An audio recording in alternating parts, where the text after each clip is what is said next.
Hello there, and welcome to Sleepy Science. Right now, there's a voice inside your head reading these words. It sounds like you. It speaks in your language. It even reacts to what I'm saying. But here's the strange part. That voice isn't actually making sound. It has no microphone, no speaker, no vibration. So how are you hearing it? Where does it come from? Why does it sometimes argue with you? And why does it get louder at night when everything else goes quiet? Tonight, we're going to calmly explore what that voice really is, how your brain creates it, and why understanding it might be the most relaxing thing you'll learn today. Let's begin. If no one else can hear your thoughts, how do you hear them so clearly? When you read these words, you can notice a voice inside your mind. It sounds real. It has tone. It even feels located somewhere in your head. But there is no sound wave, no vibration, no air moving. Your ears are not involved. So what exactly is happening? The answer begins in the brain. When you think in words, your brain activates areas used for speaking and listening. It creates a quiet simulation of speech. Instead of sending sound outward, it keeps the signal inside. You are not hearing with your ears. You are detecting neural activity that feels like sound. The brain is predicting what speech would feel like, then letting you experience that prediction. This is why the voice feels natural. It is a controlled illusion created by your own nervous system. Now here is something surprising. Not everyone has a constant inner voice. Some people report that they rarely think in full sentences. Others say they think mostly in images, emotions, or abstract ideas. Research shows that inner speech exists on a spectrum. For some, it runs almost all day. For others, it appears only during problem solving or reading. This does not mean one brain is better than another. It simply means minds organize information in different ways. If you have a steady inner voice, it might feel normal and universal, but it is not. Your experience of thinking is personal. This raises an interesting question. If some people think without words, what does that say about language? It suggests that words are tools for thinking, not the foundation of thought itself. Psychologists use a clear term for the voice inside your mind. They call it inner speech. This is not just casual self-talk. It is a measurable mental process. Brain scans show that when people engage in inner speech, areas related to speech production become active. One important area is Broca's area, which helps plan spoken language. Even though you are silent, your brain behaves as if you are preparing to speak. The difference is that the motor signal is stopped before it reaches your mouth. So the plan for speech is created, but not carried out. Inner speech allows you to rehearse ideas, plan conversations, and guide your actions. It is like speaking without sound. The brain uses the same system but keeps it private. This makes your thoughts structured and organized. It is important to understand something else. Inner speech is not the same as imagination. When you imagine a beach or a face, you are creating sensory images. Inner speech is different. It follows grammar. It uses sentence structure. It has logic and order. That means it is part of structured cognition. Structured cognition is the brain's ability to arrange information in clear sequences. When you plan your day, solve a problem, or talk yourself through a task, you are using structured thinking. The voice inside your mind helps hold ideas in place. It breaks complex thoughts into steps. This makes reasoning easier. So the inner voice is not random noise. It is an organized mental tool. And once you notice it carefully, you may begin to understand how much it quietly shapes your entire experience. When children are very young, they often talk out loud while doing simple tasks. You may have seen a child building blocks and saying, "This goes here, now this one, careful." They are not talking to impress anyone. They are guiding their own actions. Psychologists have observed that this self-talk helps children focus and control behavior. When a child says the steps out loud, the brain links language with movement. The words become instructions. This helps reduce mistakes. It also helps the child stay calm. If the task feels hard, speaking the steps makes it feel manageable. In early years, the brain is still learning how to organize actions. Out loud speech acts like a support system. It keeps attention steady. Over time, something interesting happens. The voice that once filled the room slowly begins to move inward. As children grow older, their loud self-talk begins to fade. It does not disappear. It changes form. Instead of speaking every step out loud, they start whispering. Later, even the whisper becomes silent. The brain has learned the pattern. It no longer needs sound to guide action. This shift is called the internalization process. What was once external speech becomes private speech, and then silent inner speech. The structure stays the same, but the volume drops to zero. The brain keeps the instruction system but removes the sound. This saves energy and increases speed. A child who once said, "Tie the shoe, pull the lace," now thinks it quietly. This change shows how powerful learning can be. Skills that begin in the outside world can become fully mental tools inside the mind. Early language development plays a huge role in shaping inner speech. When children learn words, they are not only learning to communicate, they are building mental tools. Each new word gives the brain a label for experience. Instead of feeling a vague emotion, a child can say, "I am angry," or "I am scared." Labels bring clarity. They organize thoughts. As vocabulary grows, the brain gains more precise ways to think. Language becomes a system for sorting ideas. Studies show that children with strong language skills often show stronger self-control. This is because language allows planning. It creates mental steps. Without language, thoughts remain less structured. So the quality of early language learning can influence how clear and detailed inner speech becomes later in life. Words shape thinking more than most people realize. Social interaction is the hidden engine behind internal narration. When children talk with parents, teachers, and friends, they absorb patterns of speech. They learn tone, rhythm, and structure. More importantly, they learn how questions and answers work. When a parent asks, "What happened?" the child learns to reflect. That reflection becomes a mental habit. Over time, the brain repeats these social patterns internally. The questions others once asked are now asked inside the mind. For example, "Is this a good idea?" Or "What should I do next?" Social dialogue becomes inner dialogue. The brain wires itself based on repeated interaction. This is why isolation can affect thought patterns. Human conversation builds the blueprint for internal conversation. The voice in your head carries echoes of every important conversation you have ever had. Toddlers often talk to themselves during simple activities. You might hear a small child say, "No touch, hot, wait," while reaching towards something. This is not random noise. It is a tool for control. At that age, the brain is still learning how to manage impulses. Self-talk acts like a guide. When a toddler says rules out loud, the brain slows down action. The words create a pause. That pause helps prevent mistakes. Studies show that children who use more self-directed speech often handle frustration better. The voice becomes a helper. It reminds them of limits, steps, and goals. Instead of acting only on emotion, they begin to think first. Over time, this pattern becomes stronger. The brain connects language with self-control. What starts as simple spoken reminders slowly becomes a deeper system for managing behavior. Now think about how you begin your own day.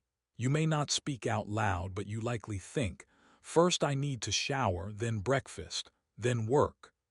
This is the adult version of toddler self-talk. The method is the same, only quieter. Adults use silent inner speech to organize time and tasks. Planning requires sequence. Sequence requires language. When you mentally list steps, you are guiding behavior just like a child does. The difference is that the process is faster and silent. Inner speech allows you to simulate the day before it happens. You can test choices in your mind. This reduces stress and mistakes. Without this quiet narration, daily life would feel chaotic. So the voice in your head is not random. It is a planning system, refined over years of development.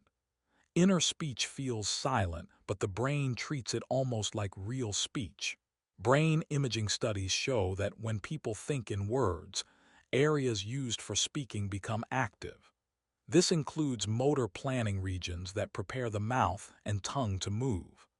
The key difference is that the final signal is held back. The body does not complete the action. This is why inner speech feels structured and clear. It uses the same wiring as talking out loud. The brain does not create a new system just for thinking in words. It reuses the speaking network. That makes inner speech efficient. It also explains why thinking can feel so vivid. In a way, your brain is rehearsing speech constantly. The rehearsal stays inside, but the structure remains the same. One important area involved in this process is called Broca's area. It sits in the frontal part of the brain, usually on the left side. Broca's area helps plan the movements needed for speech. When you prepare to say a sentence, this region becomes active. Interestingly, it also activates during silent thinking in words. Even if you never open your mouth, Broca's area begins organizing language. It builds the sentence structure and word order. This shows that inner speech is not vague or random. It follows the same rules as spoken language. Damage to Broca's area can make both speaking and inner speech harder. That connection reveals something important. The voice inside your mind depends on real physical brain systems. It may feel invisible, but it is grounded in biology. Here is something surprising. When you think in words, your throat muscles can slightly activate. You are not speaking out loud, but tiny signals still travel from the brain toward the muscles used for speech. These signals are very weak. They are not strong enough to produce sound, but they show that the brain is preparing the body to talk. This happens because inner speech uses the same motor planning system as real speech. The brain sends instructions, then quickly blocks the final step. So the muscles receive a faint message, but no movement strong enough to hear. This is why thinking can sometimes feel physical. If you pay close attention, you may notice subtle tension in your throat while solving a problem. Your body is involved, even in silent thought. Scientists have tested this idea in controlled experiments. They placed small sensors on the throat and near the vocal cords of volunteers. Then they asked them to think in words without speaking. The sensors detected tiny electrical changes. These changes matched the pattern of speech preparation. Even though no sound was made, the muscles showed micro movements. These movements were not visible and the person could not feel them clearly, but the equipment recorded them. This proves something important. Inner speech is not just abstract thinking. It has a physical trace. The brain prepares for speech almost fully, then stops at the last moment. This research helps explain why inner speech feels so real. It follows the same physical pathway, just with the volume turned off. Now here is another important idea. Thinking in words is not the brain's default setting. Many mental processes happen without language. For example, when you catch a ball, you do not say, "Move hand now." The action happens instantly. Visual processing, movement control, and many emotional reactions work without words. The brain is highly efficient. It does not always need sentences to function. Inner speech is often used for complex planning or reflection. But for fast tasks, the brain uses non-verbal systems. This means the voice in your head is only one tool among many. It feels central because you notice it. Yet much of your thinking happens quietly, without any narration at all. Some forms of thinking never use language. When you imagine a face, recognize a melody, or sense danger, words are not required. Visual thinking relies on images. Emotional thinking relies on body signals. Spatial thinking helps you move through space without speaking directions inside your mind. Athletes often describe acting without inner dialogue during peak performance. Their movements flow automatically.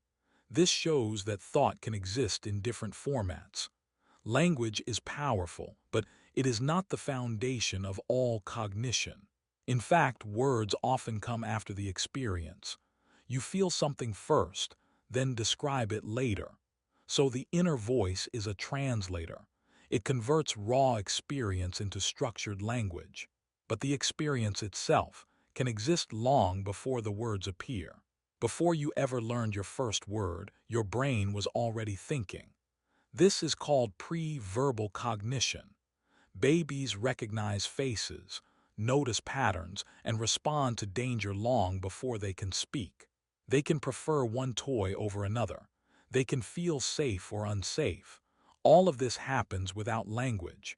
The brain processes information using images, sounds, and body signals. Words come later. This shows something important. Thought does not begin with language. Language is added on top of existing mental systems.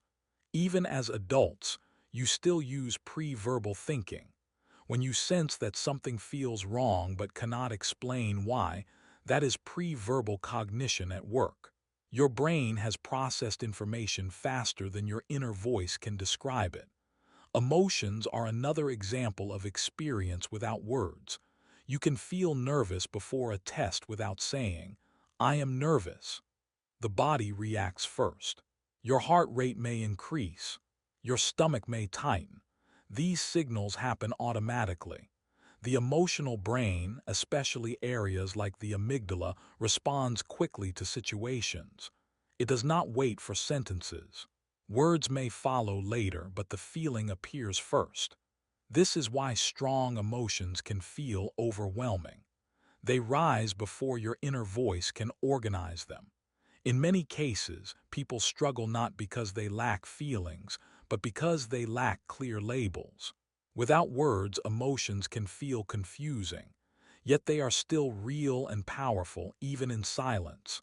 Now consider what happens when you finally name an emotion. When you say, "I am stressed," something changes. The feeling becomes more defined.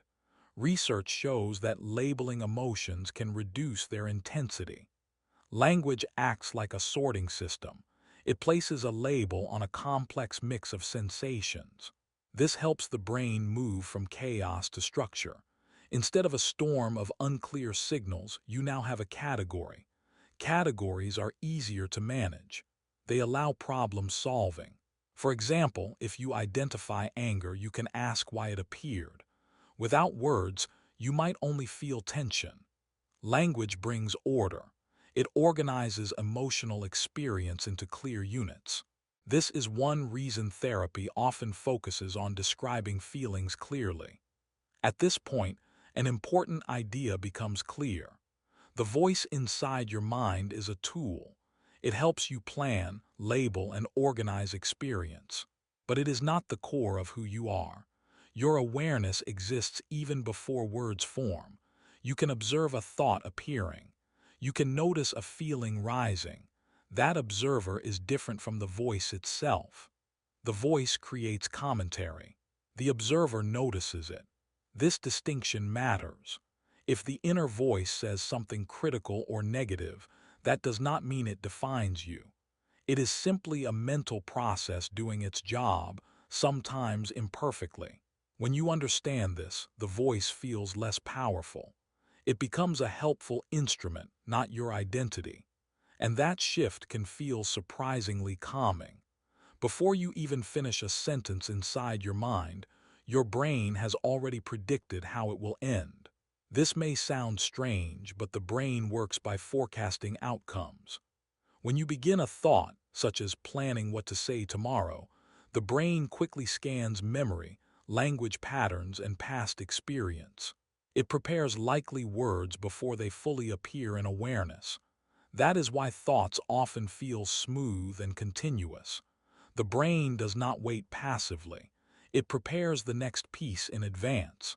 This prediction happens in milliseconds. It makes inner speech feel natural and fast. If prediction fails, you notice hesitation or confusion. So even your silent voice follows a prepared path. It is less spontaneous than it feels. This process connects to a larger idea called predictive processing theory. According to this theory, the brain is not only reacting to the world, it is constantly predicting it. It builds models of what is likely to happen next. Then it checks whether reality matches the prediction. If there is a mismatch, the brain adjusts. This system applies not only to sight and sound, but also to thought. When you think in words, your brain predicts what the next word should be. It uses grammar rules and past habits. This reduces effort. Instead of building each sentence from zero, it fills in expected patterns. Prediction saves energy. It keeps thinking efficient and organized. Because of this predictive system, internal dialogue is not random speech. It is a controlled simulation. When you imagine a conversation, your brain activates many of the same areas used in real conversation. It simulates tone, wording, and reaction, yet no external event is happening. The brain creates a practice version. This allows you to test ideas safely. You can imagine explaining something difficult. You can imagine defending your opinion. All of this happens in a rehearsal space inside your mind. The simulation feels real because it uses real brain circuits. The only difference is that no one else hears it. This makes inner dialogue a training ground for social behavior. Now consider something even more interesting. When you ask yourself a question inside your mind, who answers it? It may feel like two sides of you are speaking.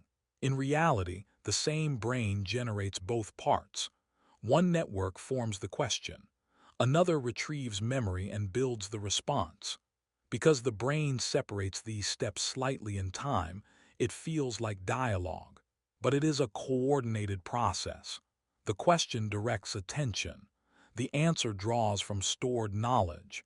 This exchange can happen very quickly.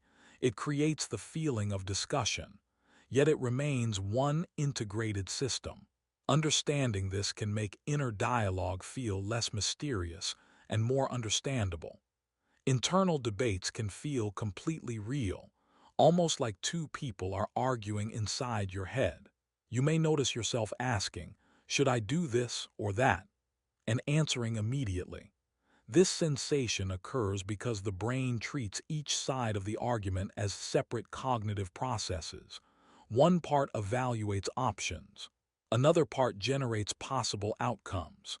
Memory, emotion, and reasoning interact as if in a dialogue. The speed and coordination make the conversation feel natural. Even though it is all you, the brain organizes the processes so that it seems like two voices are speaking. This is why you can get lost in thought, weighing pros and cons, and feel tension similar to a real conversation. Understanding this helps you recognize that the debate is an internal tool. It simulates decision-making safely, letting you test ideas before acting. The brain creates realism to improve problem-solving efficiency. This brings us to a fascinating idea called metacognition. Metacognition is the ability to think about thinking. It allows you to observe your thoughts as they appear. You can notice patterns, judge accuracy, or recognize emotional influence. This self-observation is what separates simple reaction from deliberate reflection. When you reflect, you are no longer fully inside the thought itself. You step back slightly. That distance gives perspective. Metacognition also helps in learning and planning. By noticing how your brain generates thoughts, you can adjust strategies, correct mistakes, or calm yourself. It is like holding a mirror to your mind. The more developed this skill is, the better you can manage inner speech and decision-making. You become aware of thought processes without being controlled by them. Through metacognition, you can observe your own thoughts clearly. You can notice when a thought begins, how it develops, and how it ends. For example, you might catch yourself worrying before a test and realize the worry is based on imagination rather than reality. Observing thoughts does not mean stopping them. It means noticing them without immediate reaction. This process strengthens self-control. It can also create calm. By recognizing thought patterns, you begin to see which inner speech is helpful and which is repetitive or unproductive. Observing your thoughts makes the voice in your head less mysterious and more manageable. You can let some thoughts pass without engagement. You can also amplify positive or constructive inner speech. Observation is the key skill that allows the brain to regulate itself. It is important to distinguish between thinking and awareness of thinking. Thinking occurs when ideas, questions, or images appear in your mind. Awareness of thinking occurs when you notice that these ideas are happening. For example, you may plan your day silently, which is thinking. But when you pause and think, "I am planning my day," that is awareness of thinking. Awareness creates a meta level. You are now outside the flow of thought, able to watch it like a movie. This difference explains why inner speech can feel separate from the self. You can participate in thought and simultaneously observe it. Understanding this distinction is calming. It reminds you that the inner voice is a tool, not the totality of your consciousness. You can let thoughts exist without being controlled by them. Meditation can make the voice inside your head more noticeable. When you meditate, you reduce distractions from the outside world. You focus on breathing, sensations, or a simple point of attention. Without constant movement or noise, the brain's background chatter becomes clearer. Thoughts that normally fade into noise suddenly stand out. You may notice the tone, speed, and content of inner speech more than usual. This is because meditation slows down overall brain activity in some regions while increasing awareness in others. It strengthens the part of your mind that observes thoughts. As a result, inner speech is no longer hidden by busy mental activity. You begin to hear it as if it were a quiet radio, previously drowned out by static. Meditation does not create the voice. It simply reveals it. Once revealed, you can explore it with curiosity, noticing how it guides, judges, or plans without adding stress. Slowing attention has a remarkable effect on the voice inside your mind. Normally, your thoughts flow quickly, one idea leading to the next in rapid succession. When you intentionally slow your focus, each thought lingers. Words, phrases, and mental sentences appear more distinctly. You may notice patterns you had never realized. For example, a worry about work may replay in fragments slowly enough for you to examine each piece. Slowed attention also allows the brain to hear itself with greater clarity. It is similar to watching a movie in slow motion. Details emerge, connections become obvious, and repetitive loops are easier to spot. The slower pace makes inner speech feel more deliberate, almost tangible. This technique is used in mindfulness practice to strengthen observation skills. By slowing attention, you gain more control over inner dialogue and can notice its influence on mood and behavior before it escalates. Interestingly, the inner voice does not always move slowly. In fact, it can speed up dramatically under stress. When you feel pressure, danger, or urgency, the brain activates its alert systems. Stress hormones increase heart rate and sharpen awareness. Inner speech accelerates to match the need for quick problem solving. Thoughts may race, jumping from one worry to another without pause. You may find yourself rehearsing conversations, imagining outcomes, or predicting mistakes at high speed. This makes the voice feel almost overwhelming, like a flood of words. Although it can feel chaotic, it serves a purpose. The brain is trying to solve problems rapidly. Recognizing that stress speeds inner speech helps you understand why thoughts can feel uncontrollable in tense situations.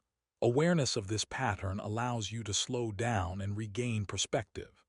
Anxiety is another factor that can increase verbal thought loops. When the mind is anxious, it tends to repeat scenarios, worries, and questions internally.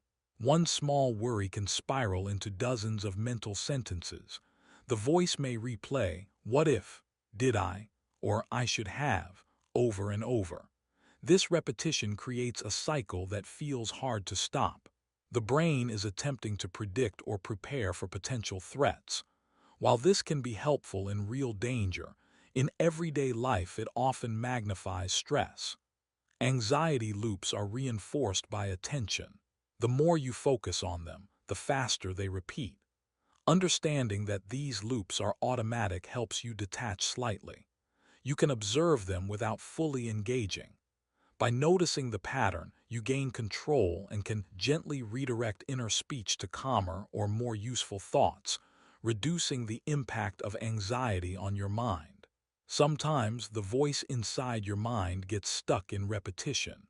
This is called rumination.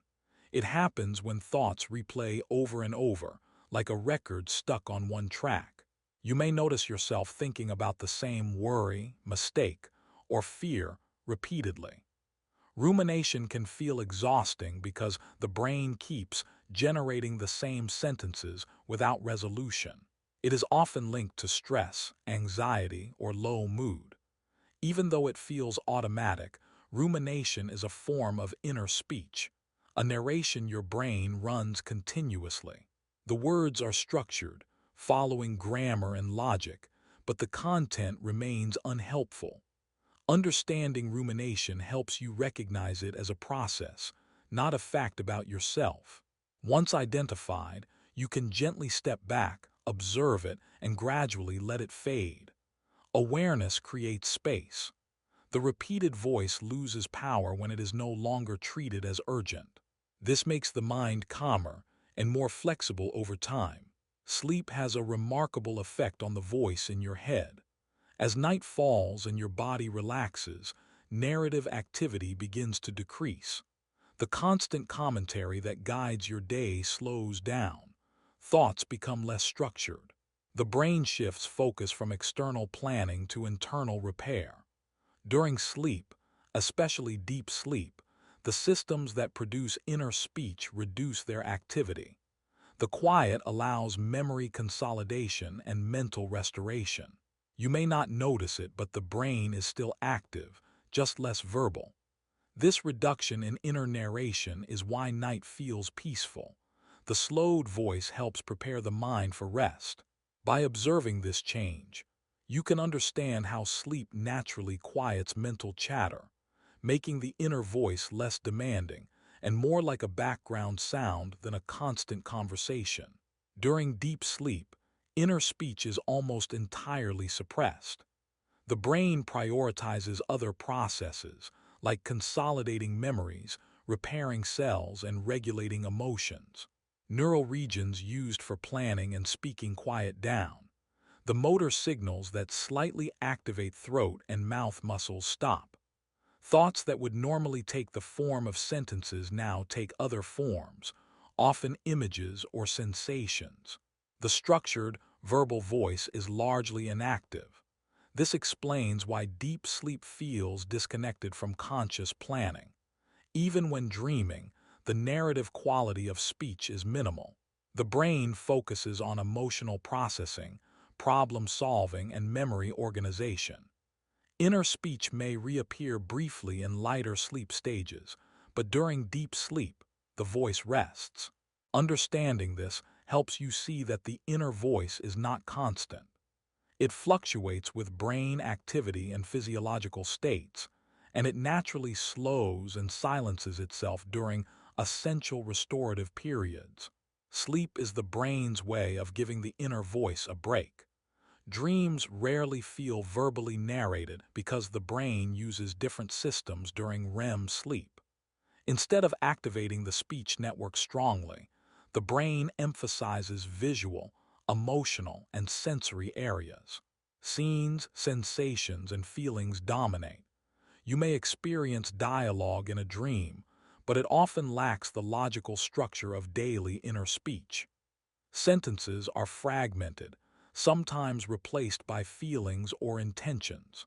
This happens because the brain is exploring possibilities, processing memories, and integrating experiences rather than rehearsing language. The inner voice, as a structured narrator, is mostly offline. Instead, dreams communicate through images, actions, and emotions. This explains why recalling dreams in words feels difficult. Your verbal system is less engaged, while sensory and emotional processing is heightened. Understanding this shows that the inner voice is flexible. It is not permanent or uniform. Its presence depends on state, context, and brain activity, highlighting how adaptable your mind truly is. During REM sleep, the brain shifts into a mode that favors images and sensations over words. The areas responsible for language, like Broca's area and Wernicke's area, reduce activity, while visual and emotional regions become more active. This is why dreams are often full of vivid pictures, movement, and feelings instead of structured sentences. Scenes unfold like movies, with colors, shapes, and interactions dominating your experience. Even when characters speak in dreams, the language is often fragmented or symbolic rather than logical. The brain is processing experiences, emotions, and memories, not rehearsing verbal communication. This explains why recalling a dream in words feels difficult. Your inner voice, which usually narrates your thoughts, takes a back seat. Imagery becomes the primary language of REM sleep. Understanding this shift shows that the brain has multiple ways to think and experience the world. Words are important, but they are not the only form of thought, especially when the brain is resting. The default mode network is a group of brain regions that become active when you are not focused on the outside world. It includes parts of the frontal cortex, the parietal lobe, and other areas that connect internally. This network is active when the mind is wandering, reflecting, or thinking about yourself. It does not respond to immediate tasks or external input. Instead, it organizes memories, imagines possibilities, and processes emotions. Essentially, it allows the brain to run internal simulations without distraction. Researchers have found that the default mode network is closely linked to the inner voice. When this network is active, the voice inside your head becomes more prominent. You may notice more self-talk, internal questions, or planning thoughts. Understanding this network helps explain why you can think so much without moving, talking, or interacting with the outside world. It supports your mental life quietly but powerfully. One of the main functions of the default mode network is self-referential thought.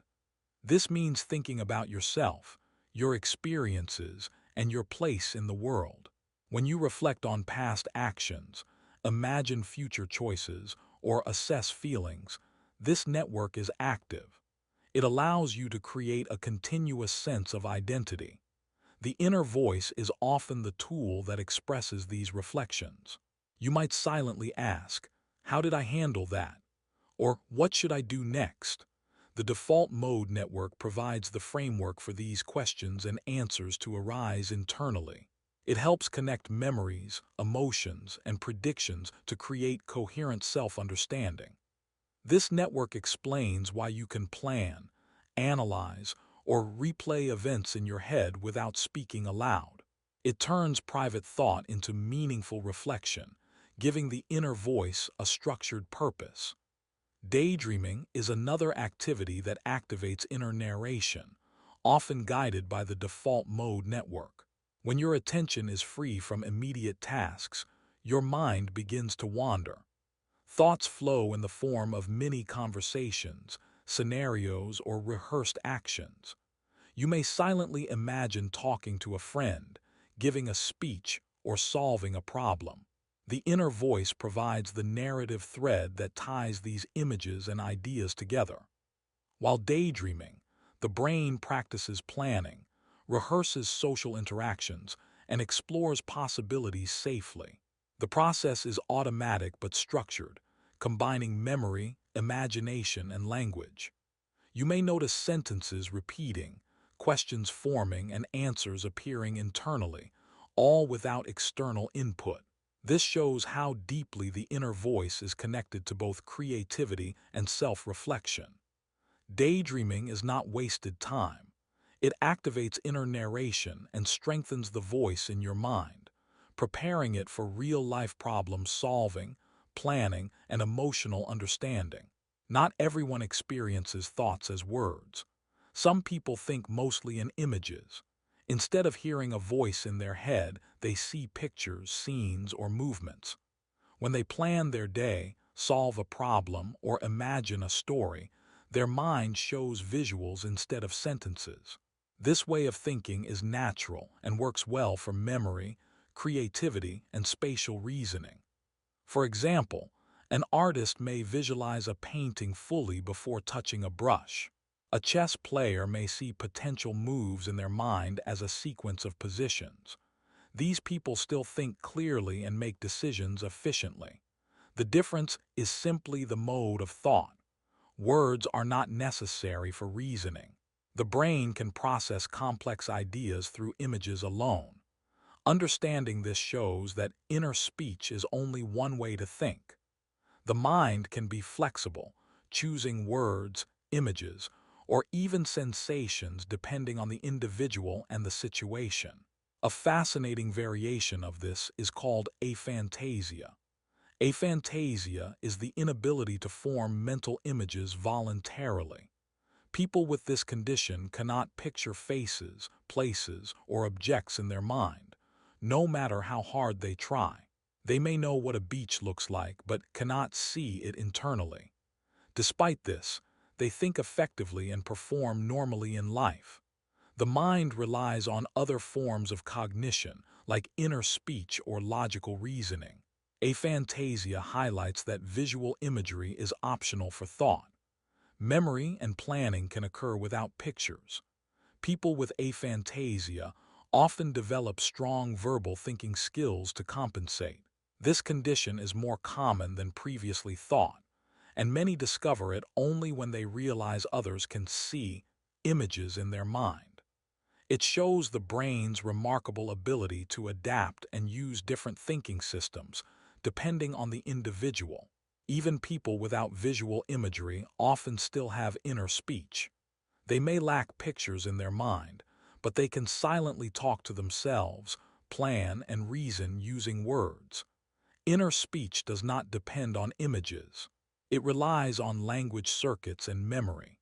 For example, someone with aphantasia can rehearse a conversation, reflect on their day, or mentally solve a problem using sentences. The voice in their mind functions normally, guiding thought, regulating behavior, and rehearsing ideas. This shows that inner speech and mental imagery are separate systems. One can be active while the other is absent. Your brain can rely on language, images, or both depending on your natural tendencies. Understanding this distinction helps explain why people experience thinking so differently. The voice inside your head is not universal, but a specialized tool that can operate independently of visual imagination or other cognitive processes. Surprisingly, some people report having no internal monologue at all. They do not experience the feeling of a voice narrating their thoughts. When they plan, reflect, or imagine, their mind uses abstract concepts, emotions, or intuition instead of sentences. These individuals think efficiently, make decisions, and understand the world just like anyone else. The absence of inner speech does not mean the brain is inactive. Instead, cognition occurs in non-verbal formats. Some rely on images, others on feelings or logical structures that do not require words. Research shows that internal monologue exists on a spectrum. Some people hear a constant voice, some only occasionally, and some not at all. This diversity highlights how flexible human thought is. Understanding this helps normalize differences. Experiencing no inner voice is not a deficit. It is simply another way the brain organizes information, demonstrates reasoning, and navigates life effectively. Even if a person has no internal monologue, cognition still functions normally. Thinking, planning, problem-solving, and memory do not require a constant voice. The brain can process information using images, feelings, abstract concepts, or non-verbal reasoning.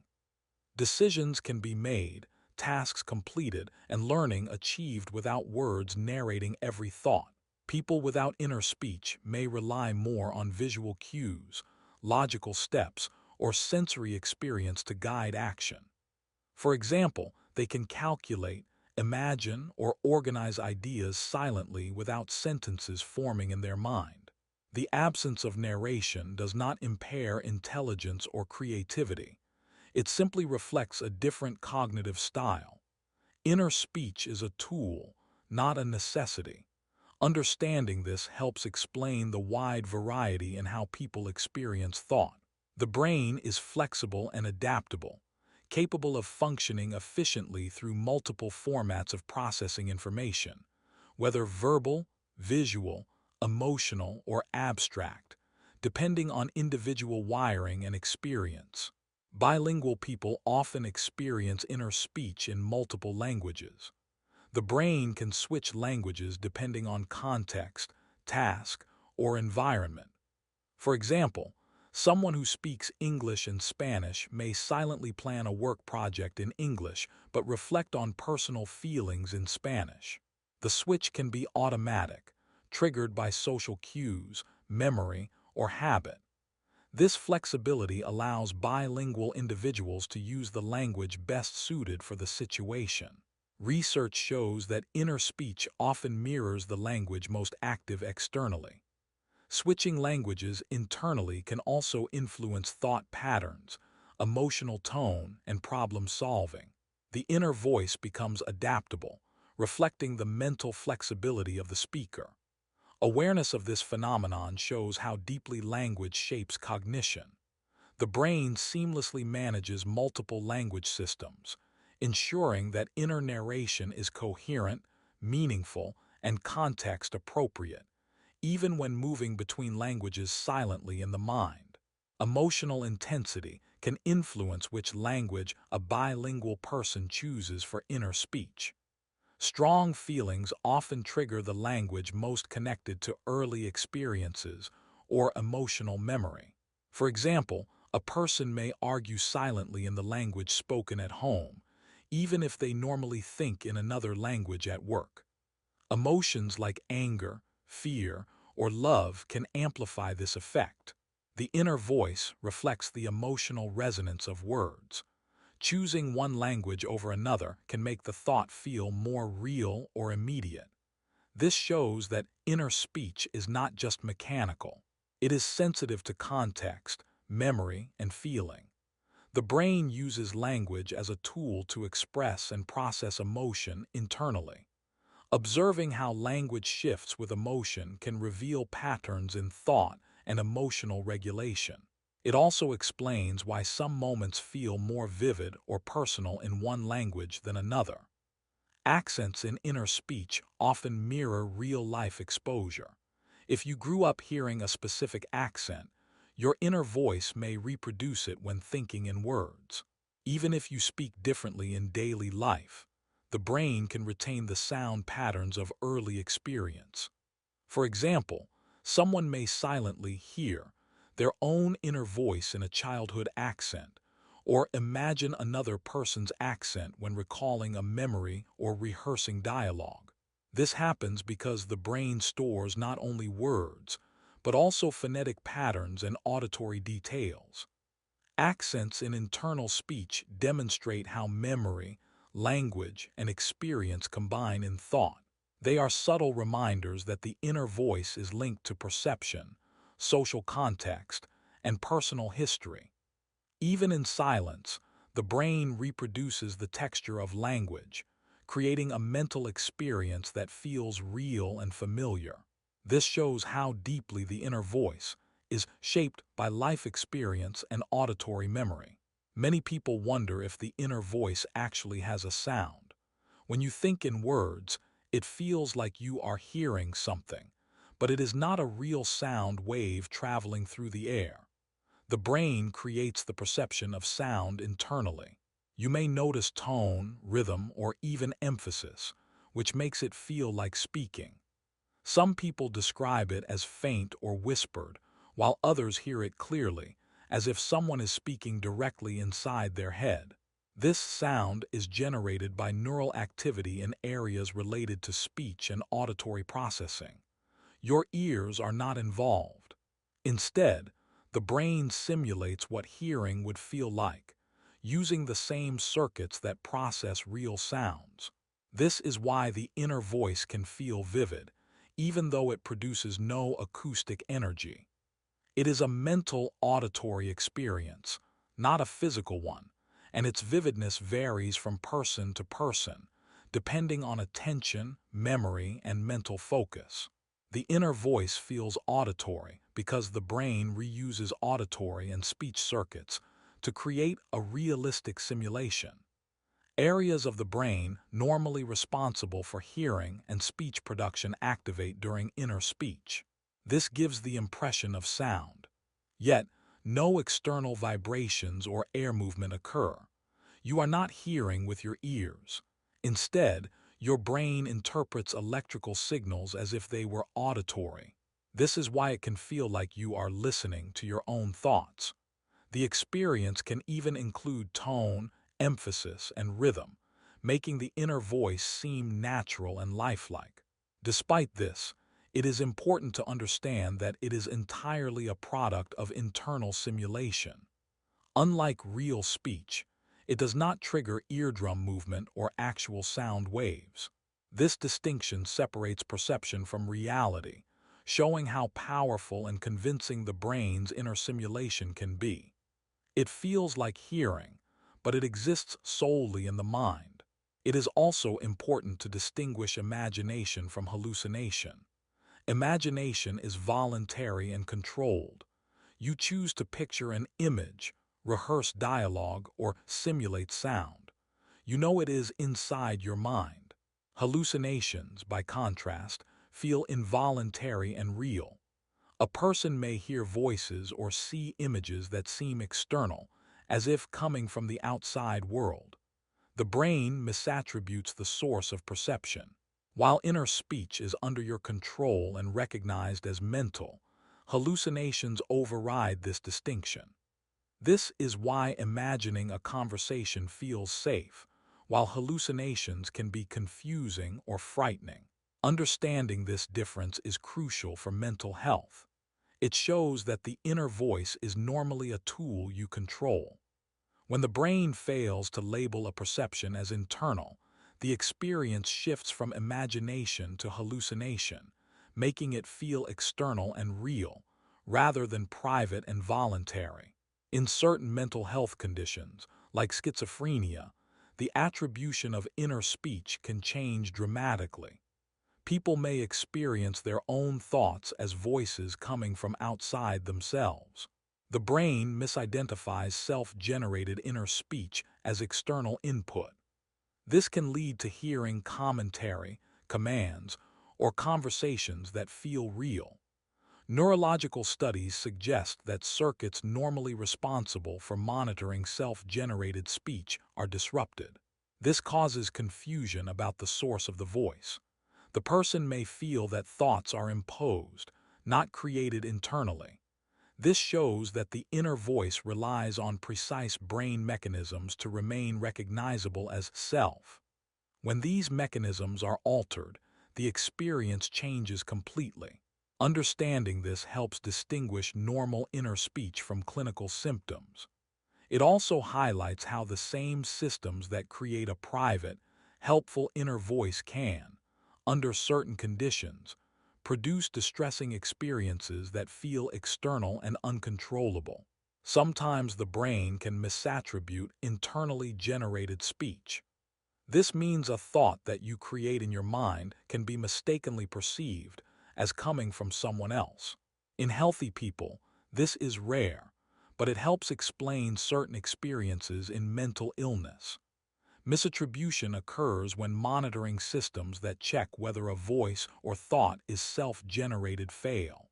Normally, your brain tags your inner speech as mine, so you know it comes from you. But if this process is disrupted, the voice may feel external or foreign. Researchers studying schizophrenia have found that misattribution of inner speech contributes to auditory hallucinations. The brain literally cannot recognize some internal thoughts as self-produced. This shows that even something as familiar as your inner voice depends on complex brain mechanisms to feel personal and under control. Understanding misattribution helps highlight how finely tuned and fragile the system for inner speech really is. Healthy brains have a built-in system that labels thoughts as self-generated. This allows you to distinguish between things you create internally and things coming from the outside world. When you silently plan your day, rehearse a conversation, or reflect on a memory, your brain automatically tags these thoughts as yours. This labeling system is crucial for maintaining a sense of identity and agency. It also keeps inner speech under control, so you do not confuse your own ideas with someone else's. Brain regions involved in self-monitoring compare predicted speech signals with actual thought patterns. If they match, the voice is recognized as your own. This system is why the inner voice feels personal and authoritative. You rarely question its source because the brain constantly validates it. The sense of ownership over inner speech is what makes it feel like a reliable guide in your mind. Even though the voice inside your head feels personal, it is ultimately constructed. Your brain builds it from memories, language patterns, emotional associations, and social experience. It is not a literal self speaking independently. The tone, content, and style of the inner voice are all shaped by learning, habit, and context. For example, your inner critic often mimics social feedback you received in childhood. Your planning voice may echo teachers, mentors, or friends. This construction process is continuous, flexible, and influenced by your focus and mental state. Understanding this distinction is liberating. The voice is a tool, a mental simulation, not an immutable part of your identity. You can observe it, question it, and adjust it. By recognizing that the inner voice is built by the brain, you gain perspective and agency. It feels personal, but it is a dynamic mental creation, not a fixed essence. Now here is a question to consider. Can you intentionally change the tone of your inner voice? Many people do this naturally when they rehearse different scenarios. You might imagine giving a speech with a calm, confident tone or practicing encouragement with a gentle, supportive inner voice. The brain is capable of modifying emphasis, pace, and style in silent speech. This ability relies on attention, memory, and imagination. By deliberately practicing different ways of speaking to yourself internally, you can influence how thoughts feel, how motivating or critical they are, and even how stress is experienced. Changing the tone of your inner voice is like adjusting a tool. It can make planning, reflection, or problem-solving more effective. The fact that you can shape this internal narration shows how flexible and trainable the inner voice really is. You are not at the mercy of a fixed mental commentator. Cognitive reframing is a technique that changes how you interpret events in your mind. It involves noticing automatic thoughts and deliberately shifting their meaning to reduce stress or negativity. For example, instead of thinking, "I failed completely," you might reframe it as, "I learned what didn't work and I can improve next time." This change affects your inner voice, altering the tone and content of silent speech. By consciously adjusting language, sentences, and perspective, your brain perceives situations differently. Reframing does not ignore problems. It simply changes the story you tell yourself about them. Over time, this practice strengthens mental flexibility and resilience. The inner voice becomes a constructive tool rather than a critic. Reframing also engages areas of the brain involved in problem solving and emotional regulation. This shows that your thoughts are not fixed. You can guide them, reshape them, and use inner speech intentionally to support calm, clear, and adaptive thinking in daily life, rather than letting old patterns dominate. Self-compassion directly shifts internal narration by altering the way you speak to yourself silently. When you practice kindness toward your own mistakes, struggles, or imperfections, the tone of your inner voice softens. Instead of criticism, the brain hears encouragement, understanding, and support.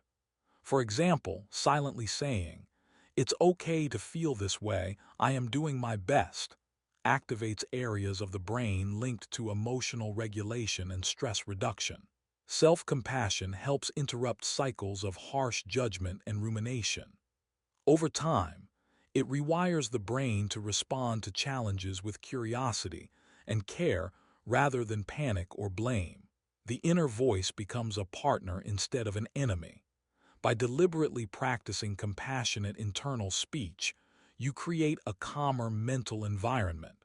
Your thoughts no longer escalate stress unnecessarily. This shows that the way you talk to yourself inside the mind is not fixed. It can be trained to nurture resilience, understanding, and emotional balance. Harsh self-talk, on the other hand, has real physiological effects. When your inner voice criticizes or judges excessively, stress systems in the body respond. The brain interprets repeated negative internal dialogue as a threat. This triggers the release of cortisol, the stress hormone. Elevated cortisol affects heart rate, sleep, memory, and immune function. Over time, chronic harsh self-talk can contribute to anxiety, depression, and other health problems. Even though the voice exists only inside your head, it influences the body as if danger were present externally. Thoughts like, "I can't do this," or "I am a failure," are enough to create a measurable stress response. This shows that inner speech is not merely a private commentary. It has direct effects on mental and physical health. Recognizing this connection allows you to see the importance of managing tone, content, and repetition of internal narration. Using calm and supportive internal language can lower the body's stress response. When you speak to yourself with gentle, neutral, or positive phrasing, the brain interprets this as safety rather than threat. Heart rate slows, muscles relax, and cortisol levels decrease. Phrases like, "I can handle this," or "let's take it step by step," activate regions of the brain involved in emotional regulation and problem solving. The inner voice acts as a tool for managing physiology, not just thought. Over time, consistently calm internal narration creates a feedback loop. The calmer you speak to yourself, the calmer your body and mind become. Stress perception diminishes, focus improves, and resilience grows. This demonstrates that inner speech is powerful. It can either amplify stress or soothe it, depending on tone, content, and intention. By intentionally guiding the voice inside, you can support both mental clarity and physical well-being naturally and effectively. Cognitive behavioral therapy, or CBT, is a mental health approach that works directly with your thoughts and inner voice. It teaches you to notice automatic thinking patterns, identify unhelpful narratives, and actively change them. For example, if your inner voice repeatedly says, "I will fail," CBT encourages you to examine evidence, reframe the thought, and create a more balanced internal commentary. The therapy relies on the understanding that thoughts influence emotions and behavior. By changing the inner voice, stress and anxiety can be reduced, while problem solving and decision making improve. CBT often involves exercises like thought records, role playing, or verbal rehearsal, which make the inner voice more conscious and manageable. This approach highlights that your inner speech is not fixed. It can be observed, challenged, and reshaped. The voice becomes a tool for insight and growth, rather than an uncontrollable critic or passive narrator. Awareness, practice, and structured reflection are key elements in strengthening a healthy inner dialogue.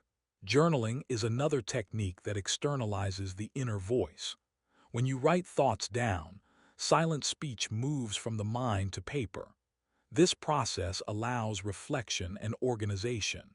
By seeing sentences outside of your head, patterns become clear. Thoughts that once felt overwhelming or chaotic take shape as structured language. Journaling can reveal recurring worries, critical commentary, or creative ideas, giving the brain a chance to process them more effectively. It also provides perspective. You can review what you wrote, notice progress, and adjust future thinking. Writing acts as a bridge between private thought and conscious awareness. It engages memory, motor coordination, and language simultaneously, strengthening the connection between internal and external cognition.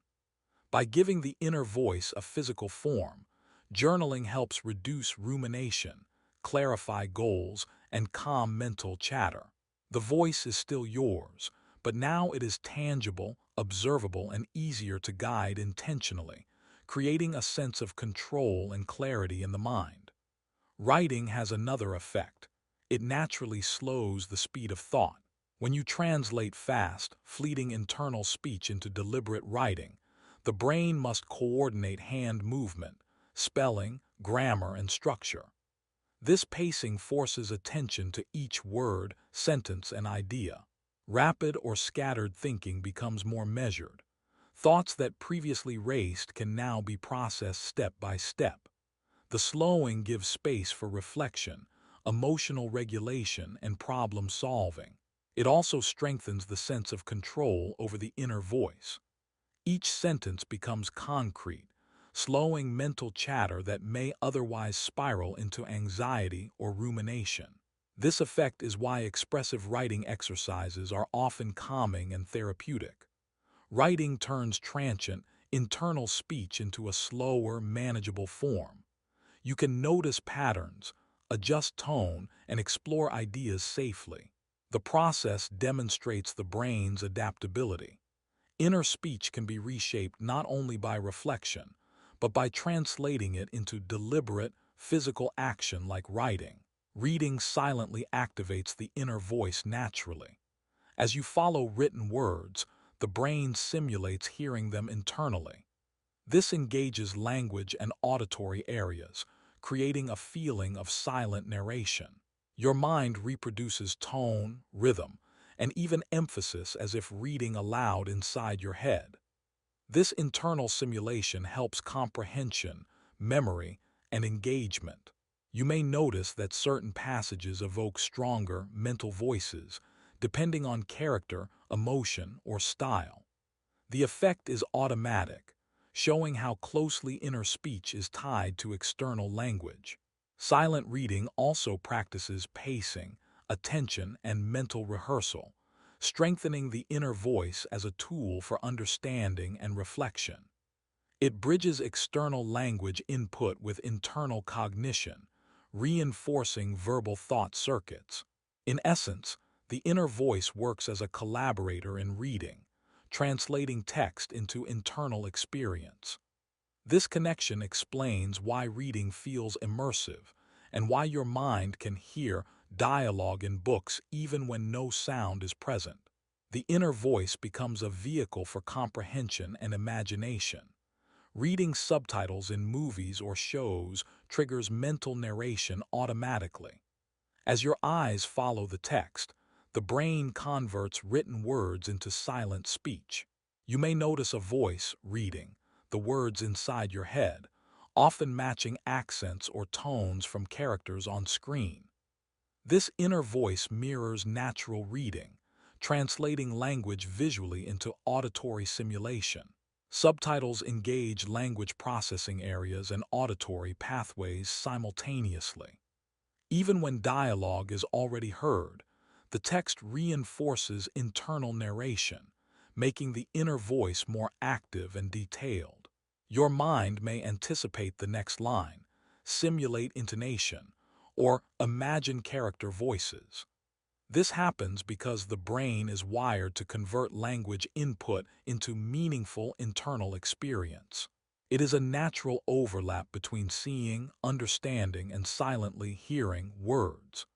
Subtitles, therefore, act as a subtle exercise for the inner voice, keeping it engaged, active, and sometimes faster than usual. This explains why following captions can feel immersive, as your inner speech combines with external input to create a rich mental experience. Music has an interesting effect on inner speech. It often reduces verbal thinking. When you listen to complex melodies, rhythms, or instrumental tracks, the brain prioritizes auditory processing for sound over internal dialogue. Language areas are less active because attention is drawn to tempo, tone, and pattern. This creates mental space, allowing thoughts to slow or quiet naturally. Listening to music can reduce repetitive self-talk or rumination by occupying circuits normally used for inner narration. Some studies show that certain types of music, like calm classical or ambient tracks, lower the frequency and intensity of the inner voice. This is why music is often used for relaxation, focus, or sleep preparation. The brain essentially trades mental chatter for auditory engagement. By redirecting attention outward, music creates a calming effect on internal speech. Understanding this interaction shows that the inner voice is flexible and responsive to sensory input, able to slow down when the brain focuses elsewhere. Humming works similarly by interrupting inner speech directly. When you hum a tune, even softly, the brain engages motor and auditory pathways that overlap with those used for inner voice generation. Producing sound occupies circuits normally responsible for silent verbal thinking, reducing the space available for internal narration. You may notice that repetitive thoughts, planning, or worry loops fade while humming continues. This simple activity diverts mental energy from verbal processing, allowing the mind to calm. Humming can be intentional, like using a favorite song, or unconscious, such as humming while walking. Its effect is subtle but powerful because it creates a bridge between physical action and internal thought. The inner voice does not stop entirely, but its intensity diminishes.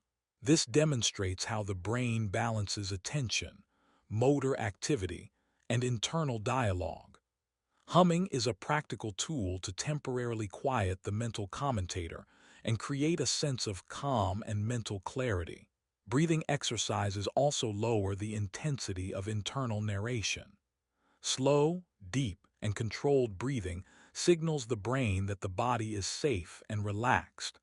This triggers the parasympathetic nervous system, reducing stress hormones and calming circuits responsible for internal dialogue.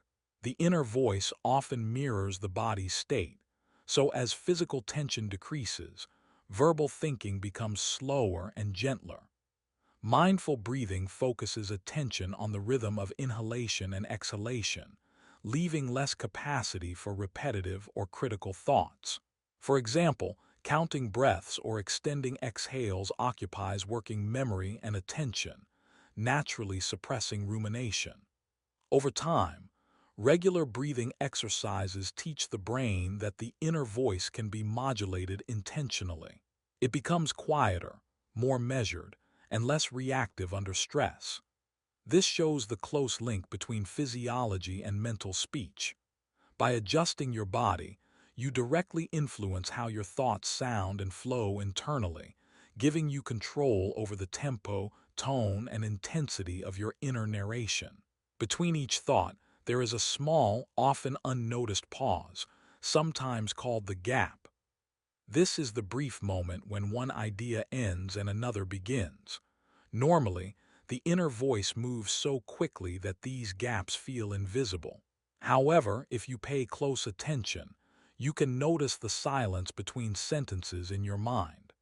These gaps are important because they create mental space, a moment where the brain is not producing structured speech. Even a fraction of a second allows reflection, adjustment, and awareness. In meditation or mindfulness practice, noticing this space helps calm the mind. The gaps are not empty, they are opportunities for observation. By recognizing them, you realize that the inner voice is not continuous or uncontrollable. It flows, pauses, and resumes, just like spoken language. Understanding these gaps helps you see that silence is part of thought, and it can be used intentionally to create mental clarity and reduce mental pressure.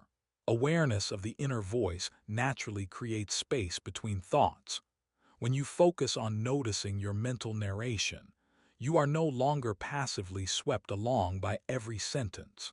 Simply observing the tone, content, or speed of thoughts introduces a pause. This awareness slows automatic loops, like worry or rumination, allowing you to step back. You may notice patterns, repetitions, or emotional coloring that usually go unnoticed. This conscious attention turns the inner voice from a flood of words into an adjustable tool. Awareness creates a buffer, a place where you can respond instead of reacting automatically. Over time, this practice strengthens metacognition, the ability to think about thinking. It also reduces stress because observing thoughts without judgment interrupts negative cycles. By cultivating awareness, the brain learns that silence and reflection are possible even amid mental chatter. The inner voice becomes more manageable, flexible, and responsive, rather than a constant, uncontrollable stream of commentary. Attention is a powerful way to redirect internal dialogue. Where you place focus influences what the inner voice emphasizes. If your mind repeatedly returns to worry or criticism, deliberately shifting attention can alter the content and tone of silent speech. For example, focusing on a task, visualizing a solution, or silently repeating a calm phrase redirects the inner voice toward constructive thinking. Attention acts like a steering wheel, guiding thoughts toward helpful, supportive, or creative directions. The brain cannot fully suppress the voice, but it can be trained to follow chosen pathways. This explains why mindfulness, task engagement, and focused practice reduce stress and improve mental clarity. By consciously choosing where to place attention, you shape the inner voice to serve your goals. The voice is not fixed. It responds to where energy and awareness are directed, making internal dialogue a flexible and trainable aspect of thought rather than an uncontrollable force. Trying to suppress unwanted thoughts or inner speech often backfires, producing a rebound effect. When you tell yourself, "Don't think about this," the brain paradoxically focuses on that very thought. Suppression consumes cognitive resources while leaving the thought active beneath awareness. This can increase the intensity, frequency, and emotional charge of the inner voice. For example, attempting to ignore worry may make it repeat louder or in more detail.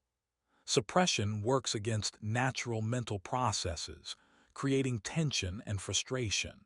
Instead, observation and gentle redirection are more effective strategies. Noticing the thought without judgment, or shifting attention to another internal or external focus, allows the inner voice to calm without triggering rebound effects.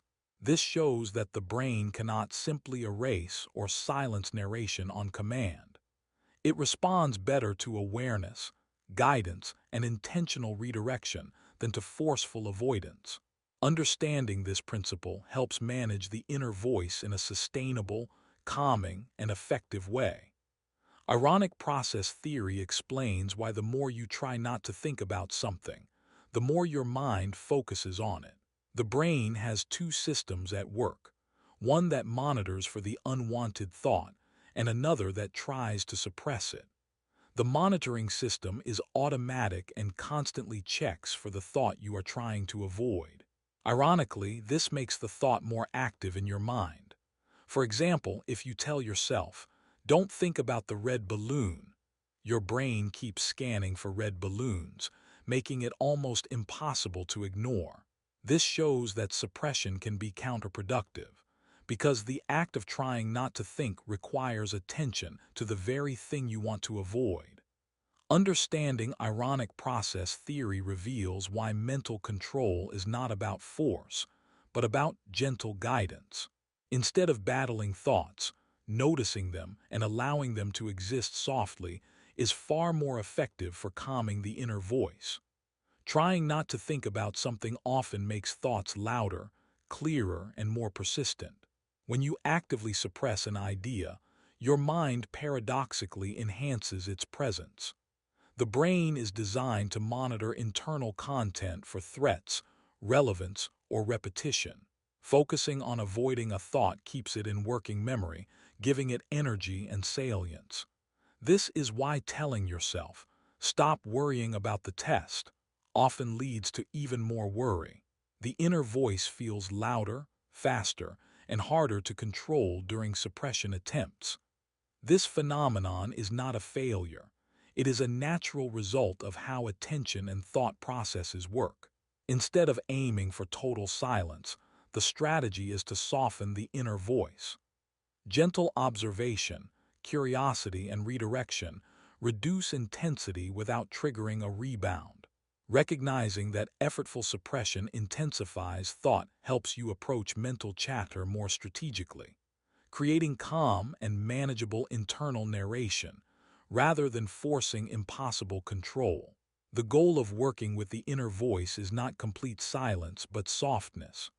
Trying to stop thoughts entirely often backfires, producing tension, frustration, or louder mental chatter. Softness means noticing the voice without judgment, allowing it to exist gently and reducing its intensity. You observe rather than argue with internal speech. The tone becomes quieter, less critical, and more flexible. This approach uses awareness and attention instead of force. By cultivating softness, the brain learns that thoughts are not threats and do not need to dominate consciousness. Internal dialogue continues, but it feels calm, manageable, and non-intrusive. Softness creates mental space for reflection, creativity, and problem-solving. This principle also supports stress reduction and emotional regulation, showing that the quality of the inner voice matters more than its total absence. The inner voice is a tool, and learning to soften it allows it to guide, inform, and support rather than overwhelm or control. Inner speech plays a crucial role in memory rehearsal. When you silently repeat information, instructions, or steps in your mind, you strengthen neural connections associated with that knowledge. For example, silently reciting a phone number, a list of items, or steps in a task helps retain it longer.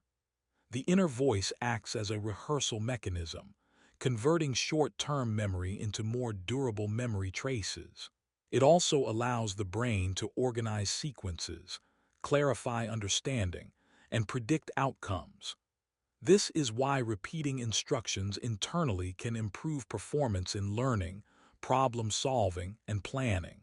The process engages language and auditory circuits, linking thought to memory and coding. Inner speech is not just commentary, It is an active tool for strengthening knowledge and skill.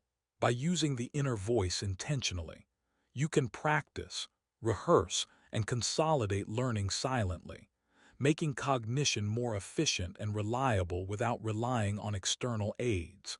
Planning often relies on verbal sequencing, the way the inner voice organizes steps in order. When you prepare for a task, project, or daily routine, the brain silently narrates each action in a logical sequence. For example, planning a dinner may involve thinking, first, chop vegetables, then boil water, next cook rice. This verbal organization helps keep steps clear, prevents mistakes, and allows mental rehearsal before action. The inner voice acts like a guide, walking you through tasks in order. Sequencing in words is easier to manipulate than images or abstract concepts because language naturally conveys steps, timing, and relationships. Even complex projects, like writing a report or managing an event, benefit from this silent narrative. Verbal sequencing allows the brain to anticipate outcomes, adjust plans, and remember contingencies. Without inner speech, planning would rely on slower, less precise processes like visualizing or trial and error. The inner voice provides clarity, structure, and foresight, making organized action possible in everyday life. Moral reasoning frequently uses internal dialogue to evaluate right and wrong. When faced with ethical questions, the brain silently debates options, consequences, and social norms. The inner voice can ask, "Is this fair?" Or "How would I feel if that happened to me?" This self-talk allows consideration of multiple perspectives without external input. It simulates conversations with others or rehearses social expectations, guiding behavior according to values.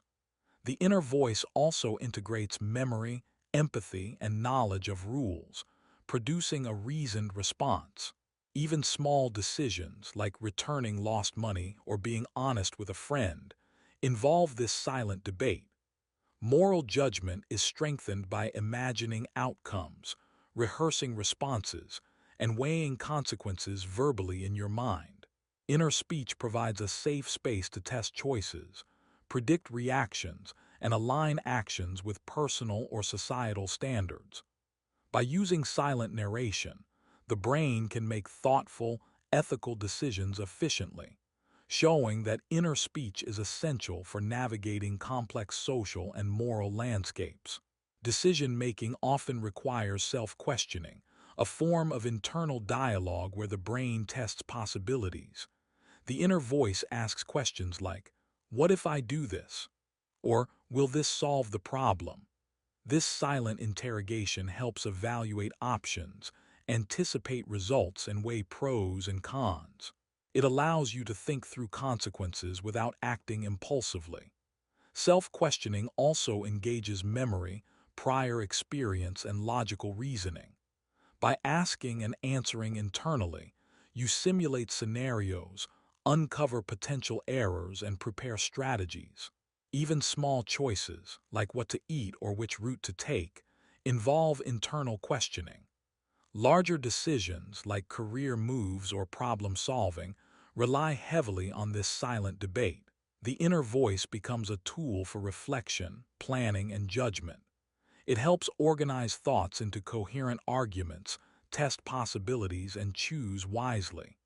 Without this verbal self-questioning, decisions would be slower, less precise, and more reactive. The inner voice guides reasoning, ensuring that choices are deliberate and informed. Future simulation depends heavily on narrative structure, which the inner voice provides. When imagining potential outcomes, the brain constructs many stories, linking events in cause and effect. The inner voice silently narrates what might happen next, allowing you to explore possibilities and consequences before they occur. For example, imagining a meeting, you might think, "I will start with a greeting, explain my points, then respond to questions." This verbal framework organizes time, actions, and contingencies. Narrative structure allows the brain to simulate multiple scenarios, predict outcomes, and plan responses efficiently. Without verbal sequencing, future thinking would be fragmented, relying on vague images or unstructured intuition. By narrating internally, you rehearse decisions, visualize consequences, and strengthen problem solving. The inner voice turns imagination into structured foresight, giving mental rehearsal the clarity and coherence necessary for action. This demonstrates that inner speech is not just commentary, but a vital tool for planning, predicting, and navigating the future, bridging thought and action in a deliberate, structured way. Storytelling plays a powerful role in organizing identity. When you tell stories about your experiences, even silently in your mind, the brain arranges events, emotions, and lessons into a coherent structure. This narrative process helps you understand who you are, what you value, and how you relate to others. The inner voice often rehearses these stories, connecting past experiences to current goals and future aspirations. For example, thinking, "When I faced that challenge, I stayed calm and solved the problem," reinforces self-image and personal competence. Storytelling creates a sense of continuity, linking separate events into a meaningful chain. It also helps the brain process emotions, interpret experiences, and find patterns. Through silent narration, identity is not just remembered but actively constructed and reinforced. This explains why reflection, journaling, or simply thinking about your life in story form can strengthen confidence, clarity, and self-understanding. The inner voice becomes a bridge between memory, meaning, and identity, shaping the sense of who I am. Autobiographical memory is essentially narrated memory. When you recall past events, the brain often reconstructs them using the inner voice, silently describing actions, emotions, and context. You may notice sentences like, "I walked into the room, saw everyone smiling, and felt nervous."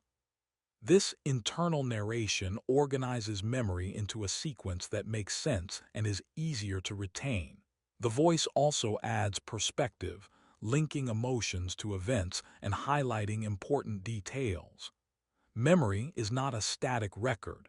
It is reconstructed each time it is accessed, and the inner voice plays a central role in this reconstruction. By silently narrating experiences, the brain maintains coherence, retrieves context, and integrates lessons learned.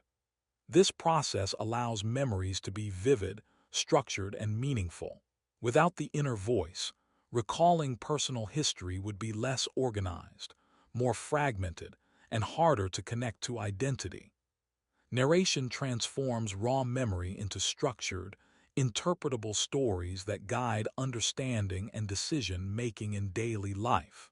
The inner voice also maintains continuity of self across time. By narrating experiences, planning for the future, and reflecting on the past, it creates a stable sense of identity.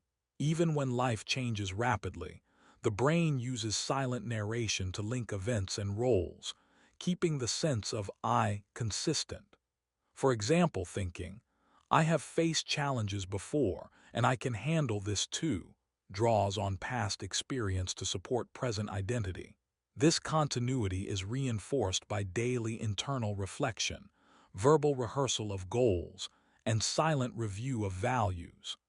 The voice acts like a thread, weaving separate experiences into a coherent tapestry.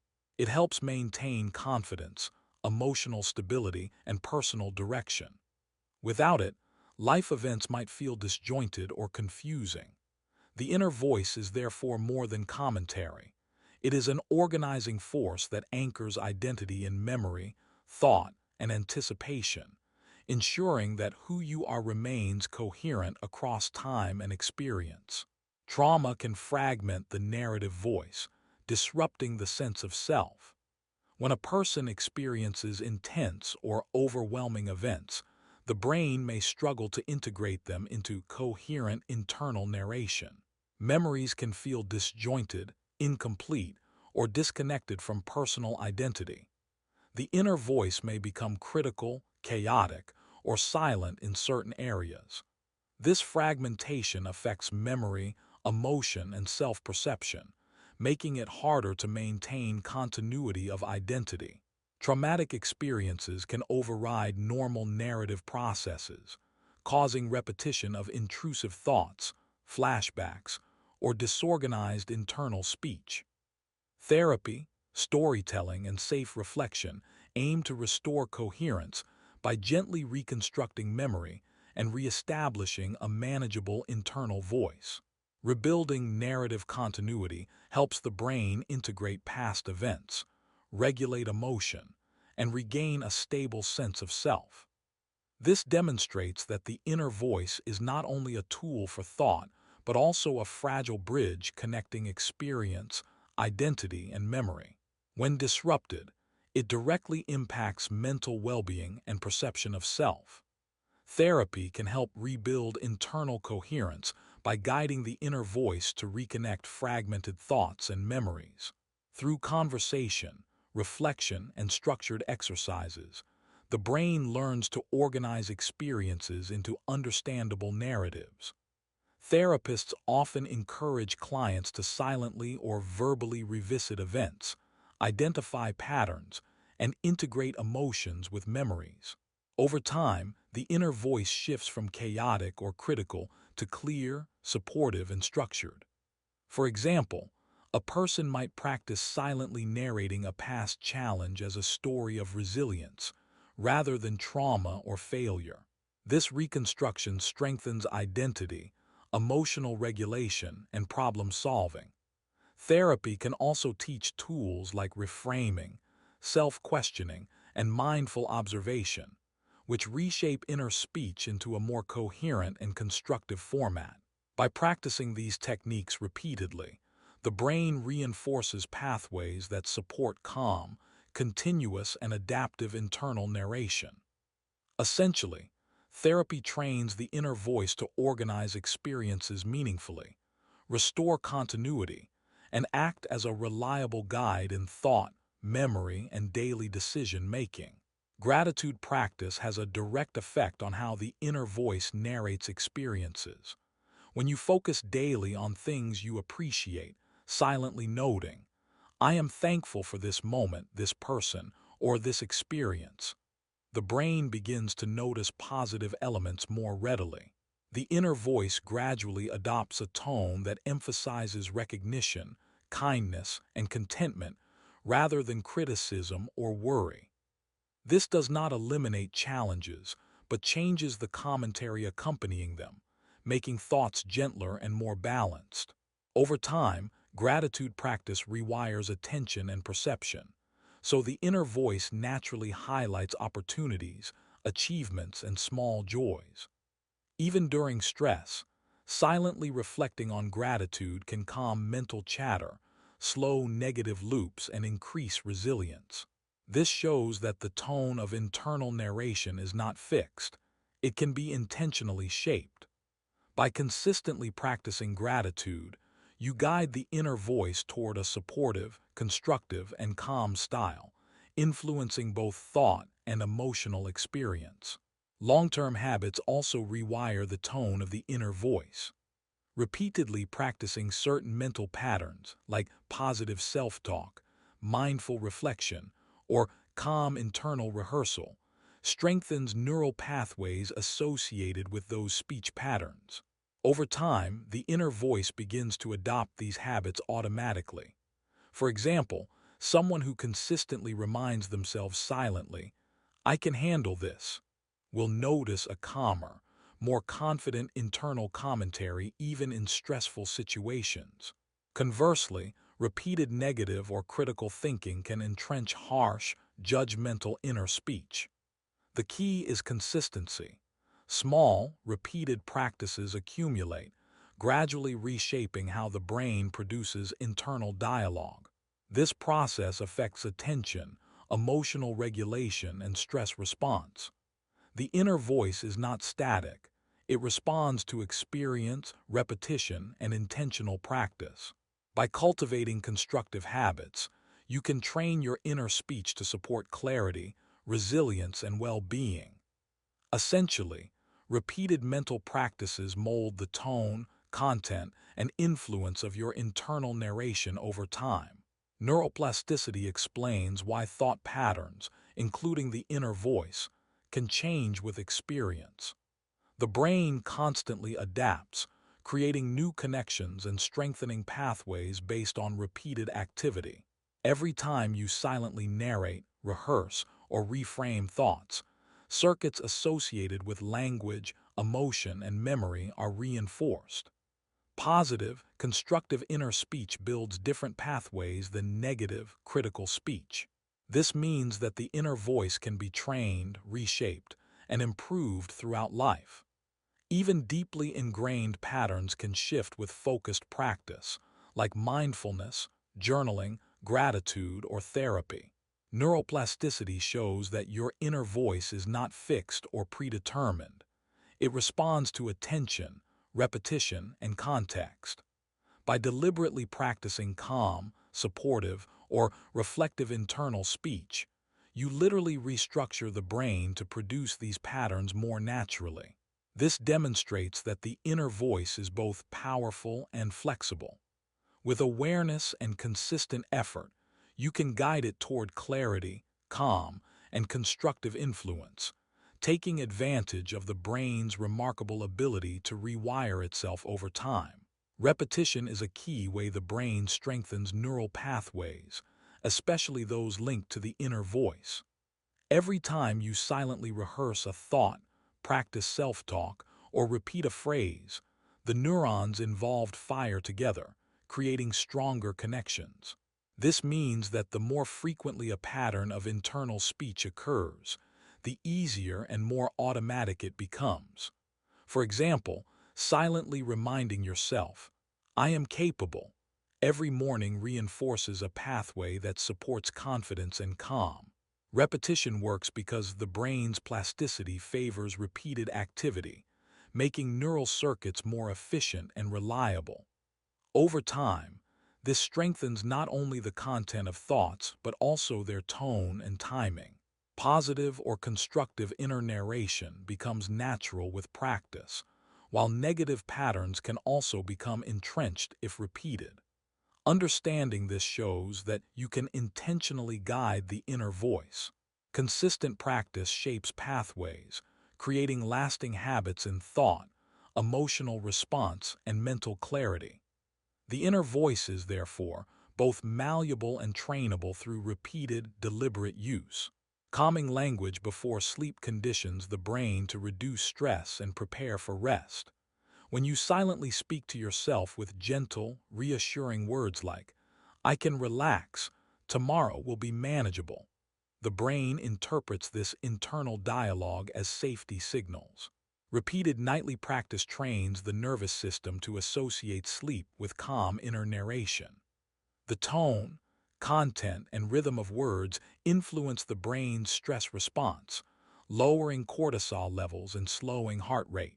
Over time, this mental rehearsal strengthens pathways that produce calm, supportive inner speech automatically at night. This is why reading, silently narrating soothing events, or quietly repeating affirmations before bed improves sleep quality. The inner voice acts as a guide, shaping both thought and physiology.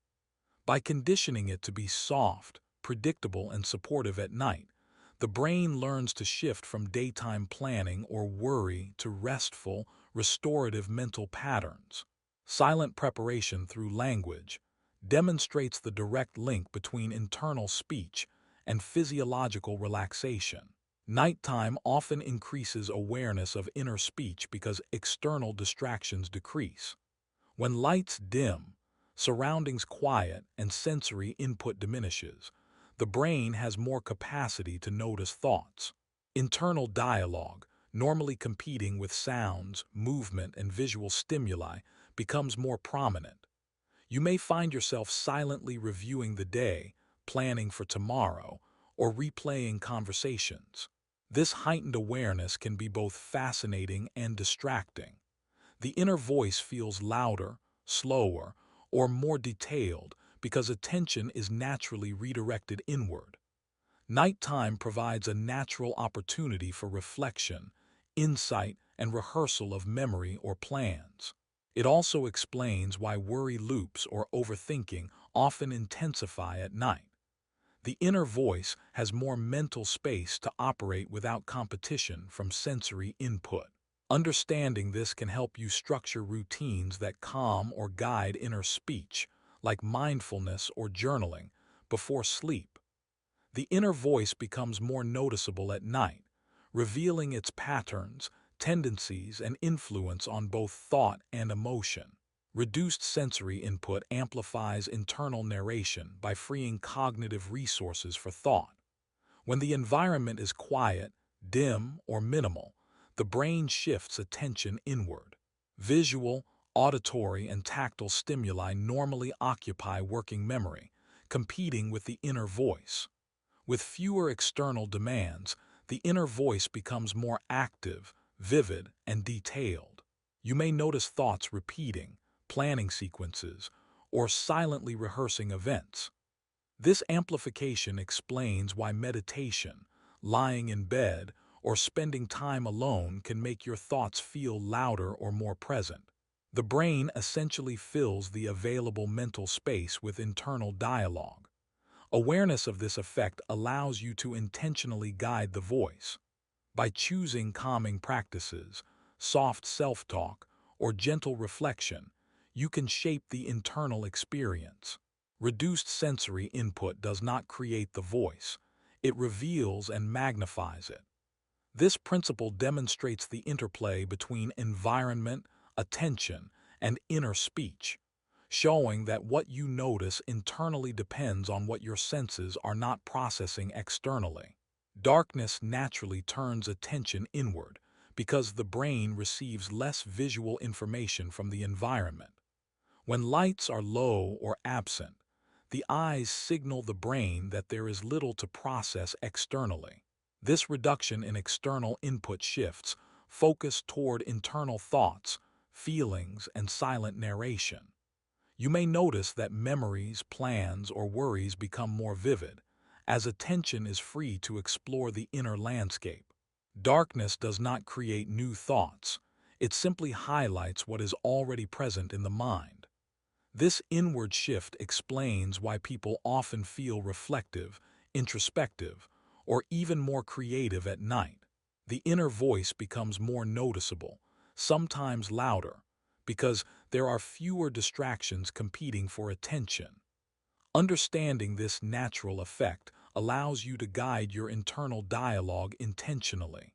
Practices like gentle self-talk, mindfulness, or calm reflection can use the inward turn to promote relaxation, emotional processing, and clarity, rather than letting the inner voice become critical or anxious in low-light conditions. Fatigue weakens cognitive control, which is the brain's ability to regulate attention, focus, and self-talk. When you are tired, the prefrontal cortex, the area responsible for managing thought and behavior, functions less efficiently. This reduction in control allows the inner voice to operate with less restraint, making thoughts feel louder, more repetitive, or more emotional.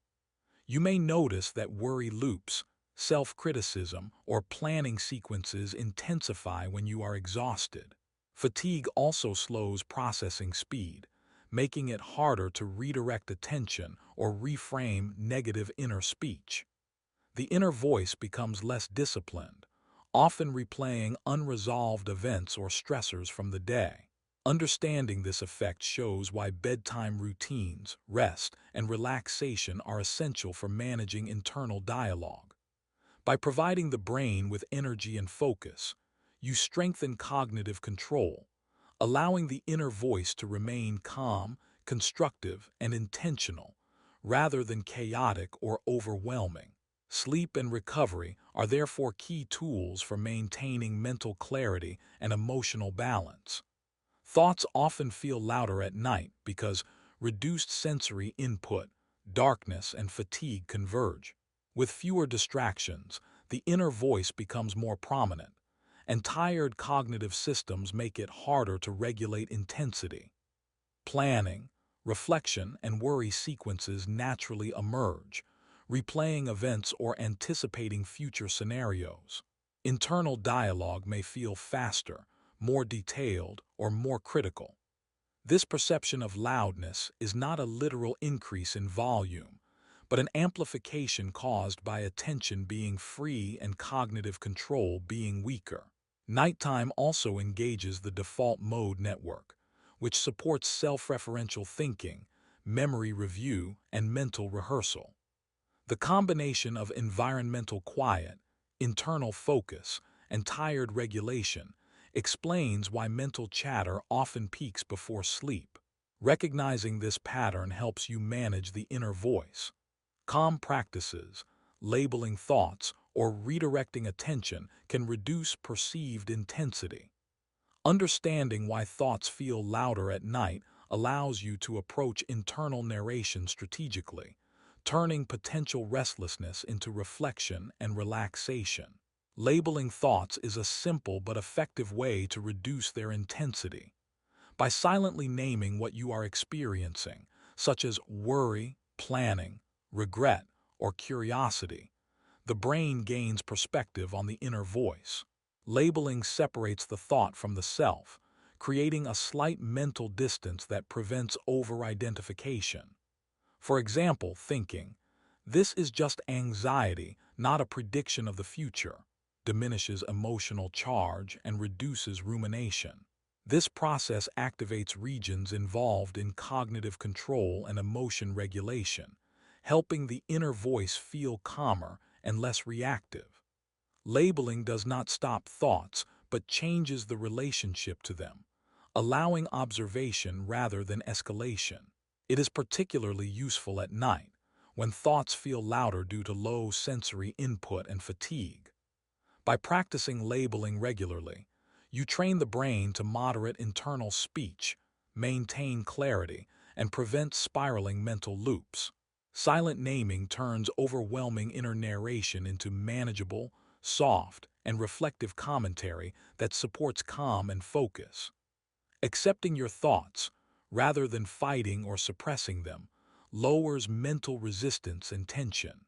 When you notice an idea, worry, or plan, and silently acknowledge it without judgment, the inner voice often softens naturally. Resistance, actively trying to block or control thoughts, requires energy and amplifies mental chatter. Acceptance signals to the brain that the thought is safe to exist, which reduces stress and allows calmer processing. For example, silently thinking, "I notice this worry and it's okay to be here," allows the voice to slow rather than spiral. Acceptance does not mean agreement with every thought. It simply creates space for observation and clarity. Over time, practicing acceptance changes the tone and intensity of the inner voice, making it more manageable and less reactive. This principle is central to mindfulness and cognitive therapies, demonstrating that calm observation, rather than suppression, is the most effective way to work with mental narration. Acceptance transforms the inner voice from a force to a gentle guide. Understanding that you are not the inner voice allows for detachment and perspective. The brain generates thoughts, plans, memories, and self-talk, but the observer, the conscious self, remains distinct from this narration. By silently noticing sentences, questions, or judgments in your mind, you realize that thoughts are events, not identity.